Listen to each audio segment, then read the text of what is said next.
Hot issue और बढ़ती दहशतगर्दी सियासतदानों को एहसास भी है या नहीं, और मुसलसल इस पर मुल्क में बात हो रही है। खौफ हरास की कैफियत है और पाकिस्तान की मईशत और पाकिस्तान की गवर्नेंस उस वक्त तक बेहतर नहीं हो सकती जब तक इन दहशतगर्दी की कार्रवाइयों पर काबू नहीं पाया जाता, जब तक इन दहशतगर्दों को काबू नहीं किया जा सकता। उसके लिए पॉलिटिकल कंसेंसस का होना एक बहुत ज़रूरी चीज़ है जो हम देख रहे हैं कि नहीं है मौजूद। और अगर गुज़श्ता 6 माह की हम बात करें तो 536 वाक़यात हो चुके हैं, जिसमें 330 सिविलियन शहीद हुए, 568 सिक्योरिटी फोर्सेस के जवान शहीद हुए। और ये साउथ एशियन टेररिज्म पोर्टल से हमने ये डेटा लिया है। आप देख सकते हैं कि कैजुअल्टीज़ की तादाद कितनी होती है। ये सिर्फ 6 महीने का मैं डेटा आपको बता रहा हूँ। इसमें सबसे ज़्यादा जो कार्रवाइयाँ हो रही हैं वो बलूचिस्तान और खैबर पख्तूनख्वा में हैं, और उस पर बार बार ये बात होती है कि वहाँ ऑपरेशन होगा, लेकिन वहाँ की आवाम साथ नहीं देती। अगर आवाम साथ नहीं देगी तो खाली काइनेटिक ऑपरेशन करने का क्या फ़ायदा। और माजी में जो काइनेटिक ऑपरेशन हुए हैं उसके बाद जो सिविल इंतज़ामिया ने वहाँ पे टेक ओवर करना था, जो वफाकी हुकूमत का रोल था, जो सूबाई हुकूमतों का रोल था, वो सही तरह अदा नहीं किया गया। और कुछ लोग सिर्फ अपनी ज़ाती वजाहत के लिए कुछ ऐसे काम करके चले गए जिसका नताज हम आज भी भुगत रहे हैं। और आज मौलाना फजल रहमान साहब ने ये कहा है कि हम कहते थे कि फाटा का मर्जर मत करें इतनी जल्दी, और मुझे याद है कि मौलाना साहब की ये डिमांड थी और उस वक्त कि अगर आपने फाटा का मर्जर करना भी है तो फाटा में रेफरेंडम करवा लें, इससे आपको कश्मीर के मामले पे अखलाकी तौर पर, कानूनी तौर पर बहुत फ़ायदा होगा। लेकिन पाकिस्तान की उस वक्त की हुकूमत ने ये बात नहीं मानी, क्यों या मानने नहीं दी गई। तो हम बात करेंगे अपने सियासी मेहमानों से। बताइएगा नहीं मैदर साहब, ये जो दहशतगर्दी है, आपको ज़ायब की हुकूमत है उसको 13 साल हो गए, 13वां साल जारी है, तो काबू नहीं पाया जा सका। पुलिस का निज़ाम फेल हो चुका है और पुलिस कहती है कि हमें इख्तियार नहीं दिया जाता। अब ये एक दूसरे पे जो इल्ज़ाम तराशी हो रही है इदारों के अंदर भी और सियासी जमातों के लेवल पे भी, तो ज़ाहिर है अमन व अमान तो सूबाई हुकूमत की पहले ज़िम्मेदारी है ना। देखिए, सबसे पहली जो ज़रूरत है पाकिस्तान के अंदर वो रूल ऑफ लॉ की है। आपके मुल्क के अंदर अगर रूल ऑफ लॉ होगा, आपके मुल्क के अंदर आवाम का मैंडेट तस्लीम किया जाएगा, तो पाकिस्तान में इन्वेस्टमेंट भी आएगी बाहर से। क्योंकि सारी दुनिया को पता है कि पाकिस्तान में जमहूरी निज़ाम ही नहीं है, वहाँ डिक्टेटरशिप है, और किसी ने क्या पैसा आकर इन्वेस्ट करना भी है तो उसके ऊपर डाका मार लेना, जैसे पहले किसी का महफूज है, लोग यहाँ से बाहर हिजरत करके जा रहे हैं। इसी तरह अमन के हवाले से वही हुकूमत जो है वो अपने फ़ैसले करेगी जिसके पास इख्तियार होगा। आपने देखा कि इमरान खान की हुकूमत थी, दहशतगर्दी कंट्रोल हो गई थी, ड्रोन रुक गए थे। आज आप देख लें KP और बलूचिस्तान के अंदर भी है, बलूचिस्तान के अंदर तो PTI की हुकूमत नहीं है ना। वहाँ जो कल वाक़या वो जो पंजाबियों के साथ किया गया, एक वो दुश्मनी पैदा करने की कोशिश की जा रही है कि फासले बढ़ें सूबों के आपस के अंदर, तो ये पाकिस्तान मुखालिफ जो लोग हैं, पाकिस्तान के खिलाफ हैं, उनका वही मुहासबा कर सकता है जिसके पास कोई पावर होगी, जिसके पास ताकत होगी। नहीं, ताकत सिर्फ चाहिए, ये सियासी कंसेंसस भी चाहिए। नहीं, देखें सियासी कंसेंसस जो है, सबसे पहले आपने किसी असूल पर आना है। भाई हम पाकिस्तान की आवाम का एहतराम करते हैं, पाकिस्तान के जो हकीकी नुमाइंदे हैं वो उनको बैठाते हैं। जब वो हकीकी नुमाइंदे बैठेंगे तो फिर आपके मामलात आगे बढ़ेंगे। हकीकी नुमाइंदे ही नहीं होंगे, बुनियाद ही गलत होगी, तो फिर कैसे आप, अब देखिए पॉलिसी अगर आपकी ये हो, ठीक है, कि आपने अमेरिका के साथ जो है वो मामलात यस रखने हैं, अवार्ड करना है, फलां करना है, उस जगह के ऊपर फलां चीज़ करनी है, ये उनके ताबे सारा मामला होगा, ठीक है। तो खुददार मुल्क के लिए ज़रूरी है कि सबसे पहले आपकी अपनी क्रेडिबिलिटी हो। जब आपकी क्रेडिबिलिटी नहीं होती तो फिर आपको जैसे पीछे से पेच घुमाया जाता है, भाई आपने ऐसा करना है। आप कैसे वफाकी हुकूमत ने कहना चाहिए? देखिए, जितने भी आपके एक्सटर्नल मामलात होते हैं दूसरे मुल्कों के साथ, वो वफाक की सारी रिस्पॉन्सिबिलिटी होती है और उसके पास इख्तियार होता है। अली अमीन ने कहा कि आप अफगानिस्तान के साथ जो है वो बात करें और बातचीत से मामलात का हल निकालें। उसके बात को तस्लीम नहीं किया गया। उसने इधर आकर कमेटी के अंदर भी बात की, फिर उसने कहा जी मैं खुद जाकर बात करूंगा, फिर आपने कहा जी ये गद्दारी कर रहा है, ठीक है। तो ये सारी चीज़ें जो हैं तभी मुमकिन होगी जब सेटअप ऐसा होगा जो जमहूरी होगा, जिसके पास अवामी तायद होगी, वो फैसले तो सूबाई हुकूमत से बड़ी जुम्मा है। नहीं, देखिए सूबाई हुकूमत जिस हद तक वो अपना कर रही है वो कर रही है, वो लड़ रही है। उन्होंने पुलिस को बेहतर करना, पुलिस को बेहतर करना, बिल्कुल असला देना, तरबियत देना, बिल्कुल उनको असला दे रहे हैं, उनको तरबियत दे रहे हैं। देखिए ये जो मामला है ना, आपका बॉर्डर से आपका CTD सुना है बिल्कुल खत्म हो गया है, तो तबाह हो गया है। बॉर्डर्स की जिम्मेदारी, टेररिज्म डिपार्टमेंट जो था, बॉर्डर्स की जिम्मेदारी जो है, ठीक है, वो सूबाई हुकूमत का सब्जेक्ट है, ठीक है। तो मैं वही बात कर रहा हूँ कि वो CTD हो, पुलिस हो, तमाम ठीक काम कर रही है। तो जो मामलात जहाँ से हैं वो आपको भी पता है, वो सबको पता है। वो बुनियाद जब तक ठीक नहीं होगी तब तक आपके मामलात ठीक नहीं हो सकते। इख्तियार वली साहब, इख्तियार तो आपके पास है, वली भी आप हैं। सर ये बहुत सेंसिटिव इशू है। अफसार आलम साहब, आप बहुत सीनियर जर्नलिस्ट हैं, आप लिखते रहे हैं, कवर करते रहे हैं, बोलते रहे हैं, आपने प्रोग्राम्स किए, इंतहाई सेंसिटिव मामला थे। इससे बात खत्म नहीं होती कि यार ये आप वफाक पे जो है बर्डन डाल दो, वफाक आप पे बर्डन डाल दे। इनफैक्ट बलूचिस्तान में पंजाबियों को खड़ा करके उनकी शनाख्ती कार्ड दे के मारना, पंजाब में पश्तूनों को खड़ा करके शनाख्ती कार्ड दे के मारना, सिंध में फिर पंजाबियों और पश्तूनों का कत्लेआम करना, ये इसके फायदे कब हुआ? ये पंजाब में कब हुआ है? पख्तूनों को शनाख्ती कार्ड दे के मारा, ऐसे तो ना करें।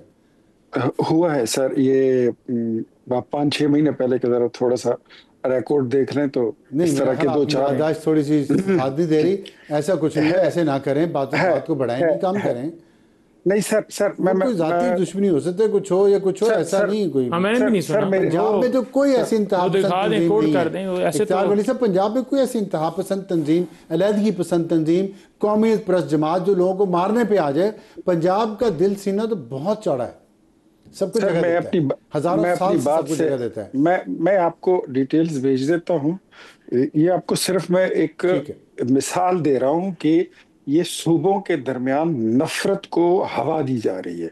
इसके पीछे जो हम बात करते हैं ना कि फितना खवारिज, मुझे पता है, मैं कह रहा हूँ रोक क्यों नहीं रहे आप, रोक क्यों नहीं पा रहे? पंजाब में आपकी हुकूमत है, मरकज में आपकी हुकूमत है, वो कह रहे हैं कि सरहदों का इंतजाम भी ज़ाहिर वफाक की हुकूमत की जिम्मेदारी है। अगर सूबाई हुकूमत कुछ नहीं कर पा रही तो आपने उसको लेके आना है।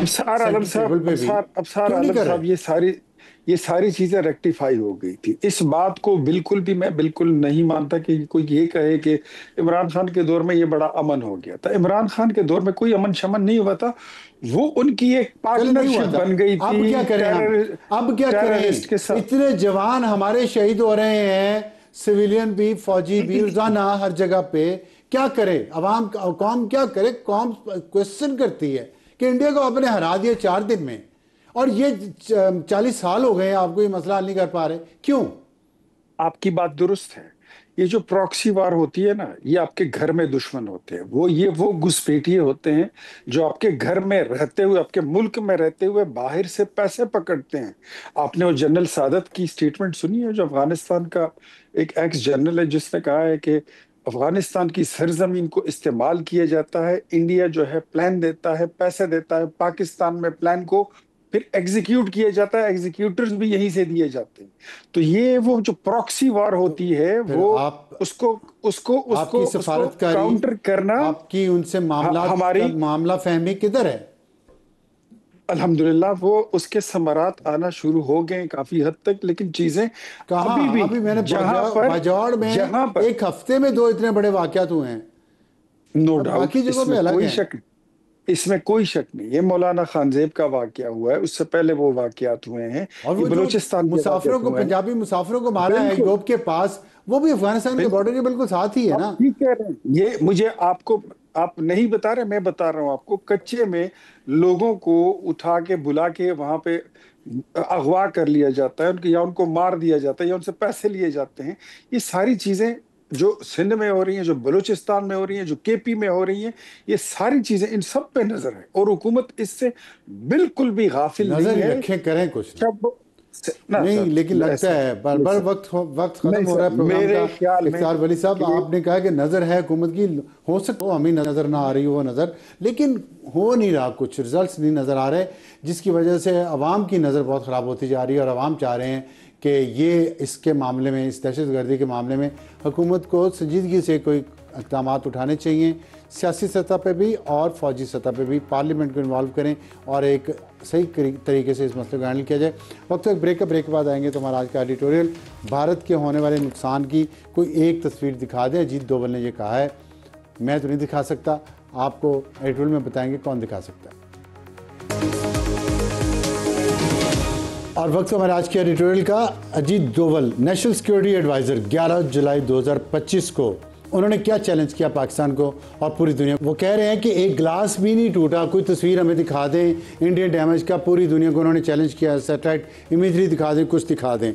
और उसका ज़ाहिर है मेरे पास तो सैटेलाइट इमेजरीज नहीं है और पाकिस्तान के पास होंगी तो पाकिस्तान दिखाएगा, लेकिन कुछ फैक्ट्स हैं जो हम आपको दिखाना चाहते हैं और बताना चाहते हैं कि इंडिया के अंदर से क्या क्या आवाज़ें आती हैं। वो सुनिएगा ज़रा आप कि अनिल चौहान जो चीफ ऑफ डिफेंस स्टाफ है इंडिया के, 31 मई 2025 को उन्होंने सिंगापुर में क्या कहा। कैसा है? वेरी स्मार्ट आंसर कि ये इंपॉर्टेंट नहीं है कि क्या गिरा है, ये कि कितना गिरा है, ये क्या नहीं गिरा। उन्होंने तस्दीक ही नहीं की, उन्होंने कंफर्म कर दिया कि हाँ कुछ ना कुछ गिरा है। तो तस्वीरें तो नहीं है हमारे पास, लेकिन ये बयानात है। अब आप सुनिए, एयर मार्शल भारतीय इंडियन फोर्स डीजी ऑपरेशंस 11 मई 2025 को जब जंग हो रही थी उस दौरान जब उनसे पूछा गया कि तैयारे गिरे हैं कि नहीं गिरे तो उन्होंने क्या कहा। तो अब आप देख रहे हैं कि ये इंडिया के अंदर से हमने आपको कुछ बयानात सुनवाए हैं। अब आप सुनिए कि इंटरनेशनल मीडिया CNN बहुत बड़ा टीवी चैनल है दुनिया का, वो उसने क्या रिपोर्ट बनाई है लाइव। अजीत डोवल साहब के लिए ये मैंने आपको दिखाई हैं चीज़ें जो उनके चैलेंज के जवाब में। एक चीज़ और, अगर Indian defence attache to Indonesia captain Shiv Kumar, उन्होंने कहा मैं इस बात से इत्तेफाक नहीं करता कि हमारे बहुत से जहाज़ तबाह हुए, मगर इस बात से मुत्तफिक हूँ कि हमने कुछ जहाज़ गिनवाए। ये भारत के अंदर से मैंने आपको 4 आवाज़ें सुनवाई हैं। CNN दिखाया है अजीत डोवल के इस चैलेंज के जवाब में। बाकी अजीत डोवल के चैलेंज का जवाब हमारे नेशनल सिक्योरिटी एडवाइज़र दें या पाकिस्तान की हुकूमत दे, ये पाकिस्तान की हुकूमत जाने वो जाने, लेकिन उनको जवाब ज़रूर देना चाहिए। और इसलिए भी देना चाहिए कि इंडिया के अंदर प्रोपेगेंडा मुहिम ये जारी है मोदी के ख़िलाफ़ कि मोदी ने हमारी नाक कटवा दी है जब प्रेसिडेंट ट्रंप ने सीज़ फायर करवाया, क्योंकि इंडिया मानने पे नहीं आ रहा कि प्रेसिडेंट ट्रंप का इसमें कोई रोल था और रोल था या नहीं था। लेकिन इस वक्त मोदी हुकूमत इस वजह से ट्रबल में है, इसलिए अजीत डोवल साहब का ये बयान है।